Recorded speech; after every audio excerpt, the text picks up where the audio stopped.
أهلا بكم أعزائي متابعي المشاهدين. عاجل كنائس مصر تستعد لإحياء ذكرى دخول العائلة المقدسة أول يونيو المقبل. تتزايد معدلات البحث خلال الفترة الحالية حول موعد احتفال الكنائس المسيحية بذكرى دخول العائلة المقدسة إلى مصر، بالتزامن مع بدء العد التنازلي لهذا الحدث الروحي المهم في الوجدان المسيحي. وتحتفل الكنائس المسيحية في 1 يونيو 2026 بالذكرى وسط صلوات وطقوس دينية تقام في مختلف الكنائس تأكيدا على القيمة الإيمانية والتاريخية لهذه المناسبة. ويترأس أساقفة الكنائس صلوات الاحتفال في عدد من الكنائس، وعلى رأسها كنيسة السيدة العذراء بالمعادي، حيث يقام القداس الإلهي برئاسة الأنبا دانيال مطران المعادي بالكنيسة القبطية الأرثوذكسية.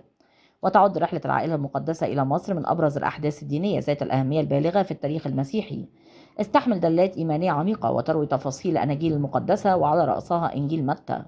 وتتكون العائلة المقدسة من السيد المسيح والسيدة العذراء مريم والقديس يوسف النجار، الذين قدموا إلى مصر من بيت لحم، هربا من بطش الملك هيرودس الذي أمر بقتل الأطفال الذكور بعد علمه بميلاد ملك اليهود.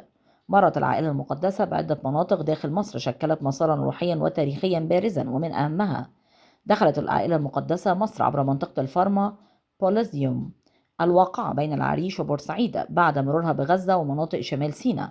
استقرت العائلة المقدسة لفترة قصيرة بمدينة تل بسطة قرب الزقازيق، ولكنها غادرتها بعد سوء المعاملة.